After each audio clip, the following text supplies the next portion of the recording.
March Madness has been every bit as insane as we ever could have imagined. And if you had money riding on these games, I am confident that your wallet is a little bit lighter right now.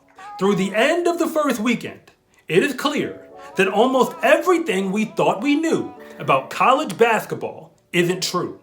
Cause when Purdue loses to Fairleigh Dickinson, who wasn't even supposed to be invited to the tournament, with an average height of 6'3", we just might be living in the Twilight Zone.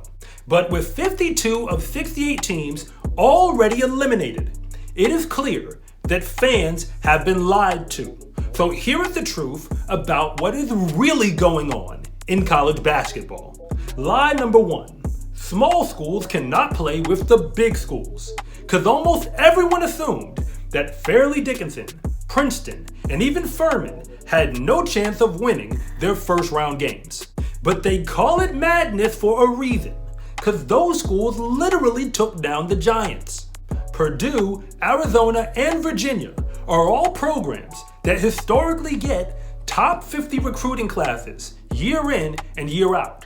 But they all lost games that mattered against programs where half of their rosters are unranked.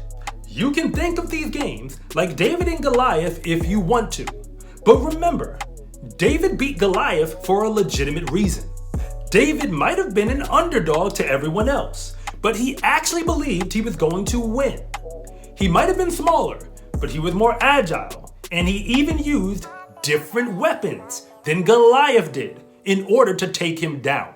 Teams like Princeton from the Ivy League don't get national television coverage. And that doesn't matter, because they didn't play Arizona's game, or even Missouri's game. They played their own game, and that was enough to beat them. Decisively, might I add. On any given day in D1, a lesser-known team is a threat to win against anyone from any conference. And remember, they just play a different brand of basketball, with coaches who recruit players who fit that style. And that's even if the big name schools weren't interested in those same players. Which brings me to lie number two, that signing top recruits can guarantee your team's success. Because ironically, the blue blood programs, Kansas, Duke, and Kentucky, didn't survive the first weekend. And they all had a top 5 recruiting class in 2022. And the truth is that the best recruits in the nation ain't even what it used to be. Because the days of John Wall, DeMarcus Cousins, and Eric Bledsoe all going to Kentucky as freshmen and starting, those days are over. About a decade ago, the top recruits were basically all locks to be lottery picks in the draft. They were just going to college to kill a little bit of time. But college basketball now is a much more level playing field. And that's because the best players aren't as good as they used to be. Overtime elite, and the G League Ignite program took care of that. And today's top recruits still don't stay that long. Consider Jason Tatum, who by his third year in the NBA was an all-star. That's the same year that he should have been a senior at Duke. Now imagine that guy suiting up for the tournament. But instead, there are a lot of players who will likely be competing in the G League next year, who are starting now for the Blue Bloods. And that makes things a lot easier for the little guys.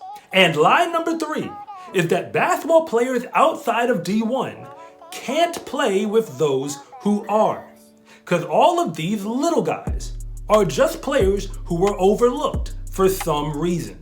And that says more about how coaches at the big name programs like to recruit than it does about their talent level. March Madness is their stage for them to make it clear. The transfer portal now has shaken up the game, where there are more non-D1 players competing inside of D1 than there ever were before. The College of Charleston, who barely lost their first round game, started 3 players who spent most of their basketball careers in NCAA Division II and the NAIA. Granted, those players were stars at those levels, but they shined just as brightly during March Madness. And FDU did the same thing, where 3 of their starters were Division II transfers from the same school. And those D2 guys helped them beat the National Player of the Year and the #1 seed in Purdue. March Madness is very real drama because we don't know what's about to happen. But things get even more dramatic when the trailer flat out doesn't match the movie. Believe it or not, college basketball has 358 Division I teams, and almost any one of them on any given day can beat another. Arizona, Virginia, and Purdue will never forget it. And now the rest of us know the honest truth.